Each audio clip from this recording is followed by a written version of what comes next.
If I were to ask you, who do you think is the most admired man in America? Depending on your political leanings, you might give me a different answer. Most people, though, I think would probably still say Donald Trump, even people who don't like the man. And it's true. Trump's base, Trump supporters, and even regular people who voted for the guy really do admire him. And even Barack Obama himself, and this may be apocryphal, I'm not sure, but didn't Obama say that the American dream was to be Donald Trump back in like the 90s or something? Way back in the day. And I think a lot of people might not like Donald Trump, but they might still admire the fact that he's been successful. Anyway, I digress. Trump has ended Obama's 12-year run as the most admired man, according to Gallup. The most admired woman, Michelle Obama. Second place, Obama. It's really interesting, right? Joe Biden has 6% of the vote to Donald Trump's 18%. But Joe Biden got 81 million votes, they say. And Donald Trump got 74 million, they say. And a lot of people are questioning, how could that be? Well, I'll tell you what I think. I think if you were to take a poll for the most admired man, you'd find it's Donald Trump. And then if you were to take a poll for the most hated man, it would be Donald Trump. And I think even Trump supporters could recognize the left really hates the guy. Trump is a polarizing figure. He's a polarized figure. You love him or you hate him. And I think most people are probably chilling somewhere in the middle. But let me tell you something. I want to read the story about Barack Obama being displaced and Trump being the most admired man. But the bigger picture in all of this is how the media vilified, demonized, and lied about Trump for years. For years. And now, these journalists, people like Jim Acosta or Olivia Nuzzi, are panicking, worried. What am I going to do? They got famous off of Donald Trump. Jim Acosta was a nobody. Okay, I get it. Like, he worked for CNN. He did reporting. But he gained all his followers off of talking smack about Trump. They're not reporting anything. And they know it. And The Atlantic has written a story. They call it "The Resistance's Breakup with the Media is at Hand." I call it something else. I call it fake news in sheer panic because they were collapsing before Donald Trump came about. They had nothing. The ratings were in the gutter. I can't believe how high CNN's ratings are now because of Trump. Fox News was doing really well, and now they're hurting as people flock to other outlets like Newsmax or One American News. But I tell you this, mainstream news outlets, the New York Times, Washington Post, all these digital leftist VC-funded publications, they got built upon insulting, lying, and smearing Trump. That's why it's remarkable that Donald Trump is the most admired man in America. Think about it. A man who has broken Obama's 12-year streak, a man who has more negative news written about him than basically anybody else ever. Something like 90% of all stories about Trump are negative, or more than that, probably. It's all negative. And a lot of it is lies.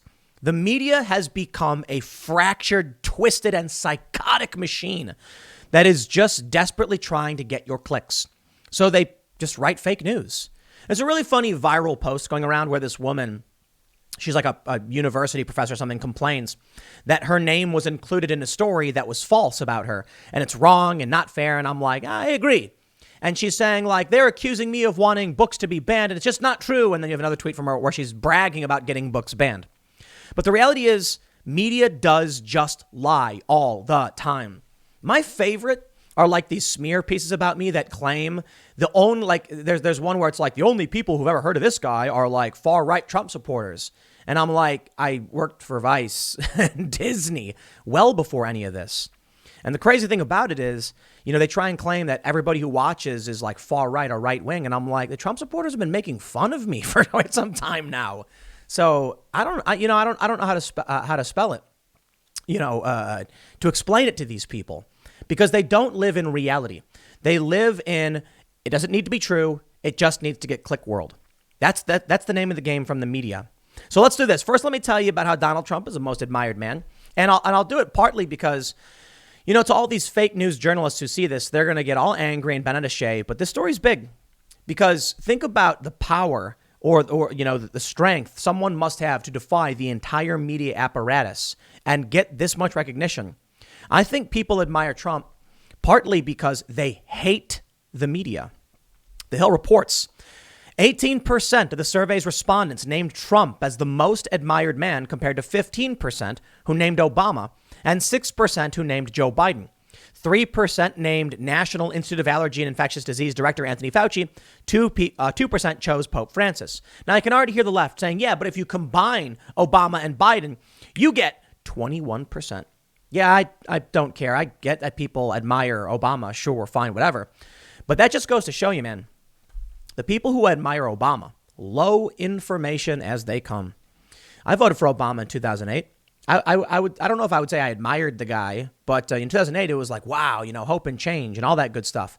Obama was viewed as this outsider candidate who was coming in to bring about change to this corrupt system. And for 8 years, he's made it worse. Everything was just worse. I mean, Black Lives Matter started under Obama. Occupy Wall Street started under Obama. And a lot of the problems we're facing today, the wars, the North African slave trade, the conflict in Syria, it's all because of Obama. So I certainly don't admire the guy. Who would? Well, somebody who doesn't know anything about recent history. There are a lot of young people that are leftists. It's interesting that a lot of they say, if you're not liberal when you're young, you have no heart. And if you're not conservative when you're older, you have no head, something like that. Well, I'll tell you this. I talk to these leftist personalities, I have them on my show, and they have no idea what they're talking about when it comes to the Obama-Biden administration.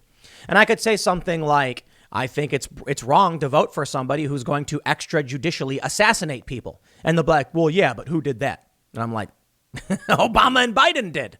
And they don't know. And I don't blame them. They were little kids not paying attention to politics when all this was going down. I can't tell you a whole lot about what Bill Clinton did other than, some nasty stuff in the Oval Office, I guess, because I was a little kid. So I don't blame him. But I lived through Obama. You see the news. You see the things you hate. You see what makes you angry. I tell you what's really, really funny right now I find the funniest is I can sit here and be like, Republicans are supporting the omnibus trash. Screw them. The Democrats are playing games and supporting the omnibus trash. Everybody seems to agree the omnibus spending bill is trash, but Congress does not care. The funny thing is, I somehow get into arguments with people who are still like, but at least the Democrats are doing this. And I'm like, no. I'm not even playing that game anymore. I can defend Republicans for some things, but this time, no. Stop playing that game. You're not going to come at me and be like, well, at least the Democrats are. No, at least the Democrats, nothing. Okay. At least the Republicans, nothing. We're well past that. They're playing dirty games. And we'll see if Mitch McConnell actually gives the people the $2,000 stimulus. We'll see. But anyway, I digress. Let's read. They're going to mention that Elon Musk and Bernie Sanders also made the list. The sitting U.S. president has been named the pollster's most admired man in 60 out of 74 years, including all 8 years of Obama's presidency, and every year of George W. Bush's presidency except for 2008. Trump had finished second to Obama in 2017 and 2018. The 2020 rankings are the 10th time Trump has ranked in the top 10. All right, let's talk about the media, my friends. Let's talk about why it matters that Trump is the most admired man. I wonder, how many people click this video wanting to learn about Trump being the most admired man? The reality is that is a story about the media. Could you imagine what percentage Trump would have if the media was honest? 36%, 50%, everybody saying he's the best. We had the best economy in generations of our lives, according to Jim Cramer, 2019. COVID happened, and now we have a fractured and broken country. And you know what? I think it's a good reason to say maybe this is where Trump made mistakes. A lot of people have been calling on Trump to invoke the Insurrection Act. And you know what? I've absolutely warmed to that idea. I used to really much oppose it. Like, could you imagine the military going into a blue city and being like, we're in charge now, martial law? We're already under martial law. The blue states have excised themselves from the Union already. Think about it. In New York, you can't gather. No First Amendment right. You can't bear arms. No Second Amendment right. They can send whoever they want, wherever they want, search whatever, arrest you, lock you up, all under edict. Your rights are gone. Not only that, New York City set up checkpoints. You want to enter? You got to go through a checkpoint. So that doesn't sound like a state in the U.S., if you were going to ask me. Did Trump do anything about it? Is Trump enforcing the Constitution? No. And no. He's doing nothing. I'll be fair. Maybe Trump should have done a lot more a long time ago. He didn't. And now Trump doesn't really have much power left. So I don't know what you would expect to happen on the 6th, but maybe Trump's supporters are what really matter here. Here's a story from The Atlantic. Let's make fun of these people. They say, the day after the 2016 election, I got a phone call from an old friend. Neither of us had slept much, and we spent most of the conversation exchanging shell-shocked comments of, "Can you believe this?" Variety. Before we hung up, his voice took a trace of irony. "Well, this is going to be great for your career, haha, because journalists know that if it bleeds, it leads." They're vultures. They call themselves vultures. They love the chaos. They thrive on it. He says, I waved that remark away, but I knew he was probably right. One of the things that journalists say is if it's bad for the people, it's good for us. If it's bad for them, it's good for us. Well, Trump wasn't bad for us, but these people sure did want to find a way to rile everybody up, make them lose their minds. And there you go. He says, I'd written a wide variety profile, blah, blah, blah. I don't care about who this guy is. Let's talk about the journalists. Olivia Nuzzi tries not to dwell on the unsavory fact that her career took off because of Trump. A lively writer who covered the 2016 campaign for the Daily Beast, she joined New York Magazine around the time Trump took office and quickly became known for her caustic profiles of the president's hangers-on. TV appearances and awards shortly followed, and in 2018, Nuzzi announced a major book deal with Simon & Schuster. Bravo. I guess if I stop to think about it, Nuzzi says, there is something obviously uncomfortable and kind of gross about the fact that we are in the business of missing planes and crazy pseudo-dictators, that when something terrible is happening, it makes for good copy. Welcome to the world of journalism. Clearly, these people never quite understood it. You know what I really love? So listen, I'll tell you what. My career certainly has been much bigger in the Trump era than at any point before the Trump era. But I got featured in, and I'm not saying this to brag, but I want to point something out. A lot of people, I've seen comments. This one guy, well, I'm not going to name this lefty guy, comedian. He commented on one of my Instagram posts saying, I can't wait for Trump to go away so that you will be gone. And I'm like, do you think that I wasn't working before Trump got elected? In 2011, I was featured in Time's Person of the Year, one of 6 video features.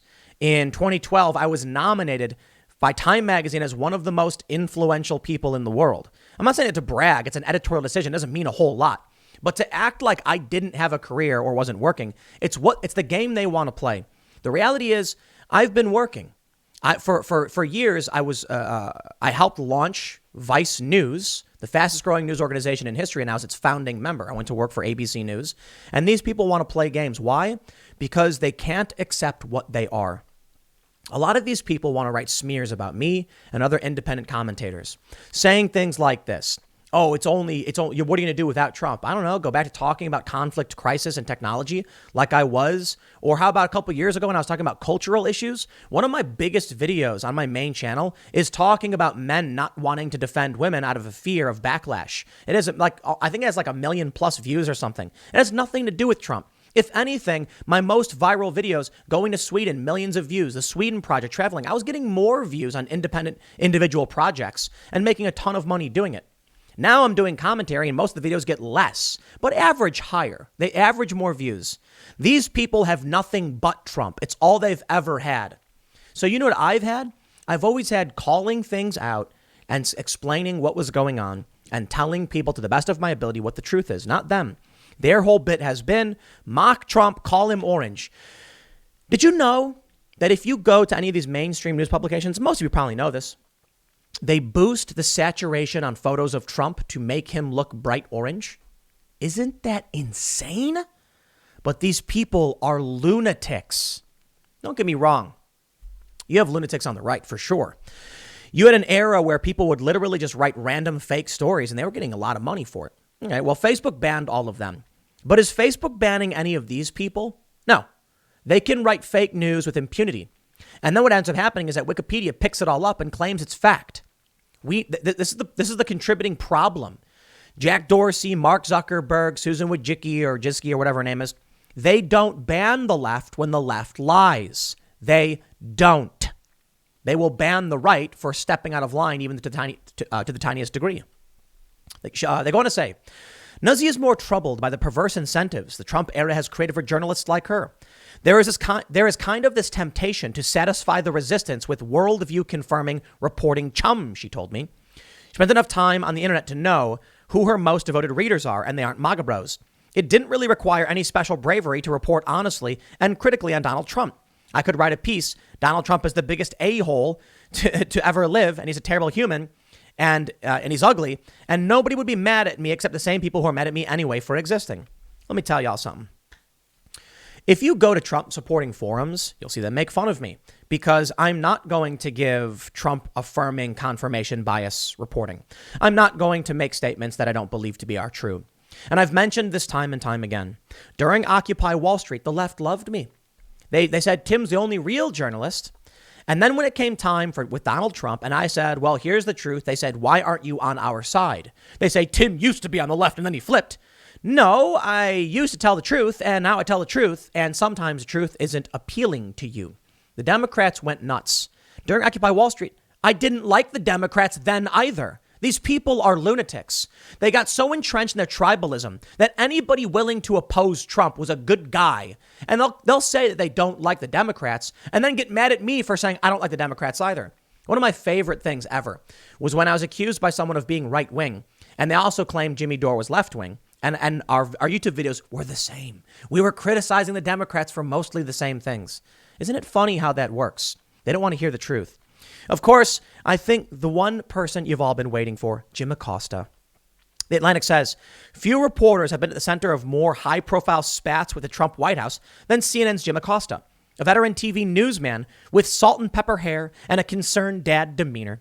Acosta has spent the past 4 years picking fights with Trump flax in the briefing room. Once, he walked out of a press conference after then Press Secretary Sarah Huckabee Sanders refused to say reporters weren't enemy of the people. On another occasion, the White House temporarily revoked his press pass. He writes a book, whatever. It's a stupid book. Nobody bought it. But he insists his on-air indignation has always been genuine. He's lying. Quote, you can't just go and trash the press and totally lie to the American people and tell them real news is fake news, Acosta told me. I couldn't stomach it. The drama made him famous, but Acosta, he doesn't expect to bring the same crusading style to his coverage of the next administration. I don't think the press should be trying to whip up the Biden presidency and turn it into must-see TV in a contrived way. Oh, and there it is. Thank you, Jim Acosta, for telling us the truth. You never actually cared. Joe Biden calls a lid every single day. Journalists start complaining, real journalists complain, they're not being given access. And when reporters start yelling questions to Biden, what does he do? He goes, and he grabs the guy. Come on, man, why are you so nervous? He insults and yells at other journalists. He calls one journalist a one-horse pony, whatever that's supposed to mean. That's a quote. Called the guy a one-horse pony. And Jim Acosta now says, only Trump is bad. You know, I've been critical of Trump where I need to be, but they expect me to scream bloody murder at any infraction, and it's just nonsensical. Trump has done bad things. I've criticized him quite a bit for quite a lot. First of all, he hired a bunch of morons. He hired people like Bolton. I love calling that out, but that's low-hanging fruit, to be completely honest. He hired a bunch of people. He hired Sessions. He had to fire these people. They turned on him. They wouldn't support him. Trump made mistakes on foreign policy. Trump is spending like crazy and racking up the deficit. These things are all true. But to pretend like Trump is a fascist orange dictator and to saturate pictures of him to make his face bright orange is lying to people. You know, I tell you, one thing I will not do is lie about news or play stupid partisan games like Jim Acosta will do. But, you know, it's funny. I end up getting heat from both sides for it. And I know, and I said this before, it was only a matter of time before hardcore Trump supporters turned on me and said I was bad, I was lying and disrespectful and all that stuff. And here we go. It's exactly what you can expect to happen. I imagine it's only a matter of time with Joe Biden. We'll see what happens on the 6th. I mean, things might get spicy, but I fully expect Joe Biden to be inaugurated as president. And then it's going to be really interesting when the left is once again back to ragging on Democrats, and then I'm ragging on them for basically the same things. Are they then going to say I'm left wing? I was talking to this researcher who has created a thing called Transparency Tube. And I was like, how are you going to categorize channels when left and right flips or inverts or breaks again? Left and right is completely meaningless. Listen, Jim Acosta has flat out admitted, and many other journalists in this story, that they were just lying, basically. Okay, they're not saying they were lying. They're saying it was genuine, but they're admitting it. We don't want to target Biden. We're not going to call him out. And we're scared now that Trump is gone, what we'll even write about. I'm not, because I've never cared. I talk about what I care about. I did a video when I worked for Fusion. All right, let's go back to when I worked for the progressive outlet Fusion. It was owned by ABC News and Univision. And I did a segment about a black-only graduation ceremony. And I said segregation is bad. Why would they do that? My opinions haven't changed. What's happened is the media is the definition of grifter. The left likes to accuse individuals, YouTubers, independent commentators of being grifters. Look, you look at someone like Steven Crowder. That dude has held the same opinions for quite a long time. Mostly the same opinions. Everybody changes a little bit. He's been a conservative commentator for like a decade? He's a grifter. You look at people like me, and you'll see that my opinions are fairly similar across the board. And there have been some changes like guns and confidence in government and things like that. I've become more libertarian, and I tell people this too, more left on a lot of economic policy. But the big challenge with economic policy and like leftist ideas is that wokeness is is psychotic. And that's really destroyed what the left was supposed to be. The easiest way to explain left and right is economic cooperation compared to economic competition. And so I'm mostly in the middle. Competition is really important for growth and development, and it's a good thing. And cooperation is as well. So I'm a bit of an enlightened centrist. I lean a little left on a lot of these issues. But the media, they're the grifters. They're not a person. Media, these news organizations don't have opinions. They have editorial guidelines to make money. And that's why it's really funny we see this from Matt Taibbi.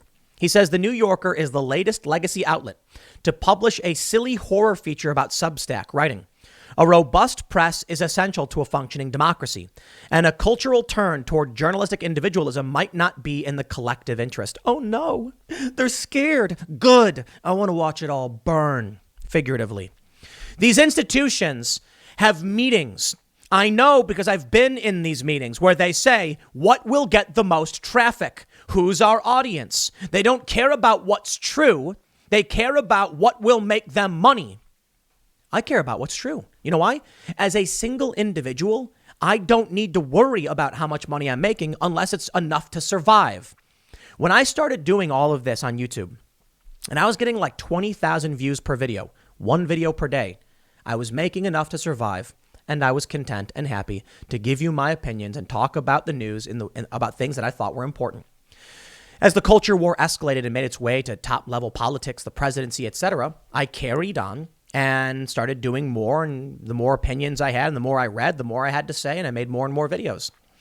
And you know what? In the end, I've said it a million times. I have no problem living in a van down by the river. As long as my channel gets me by, I don't need much to survive. I am a high school dropout from the south side of Chicago, put it that way. And I didn't grow up with much, and I don't need much to get by. But the New York Times, well, they've got, how much money goes to the salary of their executive editors? How much money do they need to make to clear a upper class New York penthouse lifestyle? A lot. They need more. They always need more. And that's the narrative.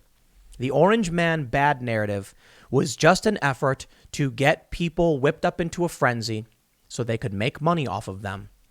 And they claim that grifters are doing that for Trump supporters.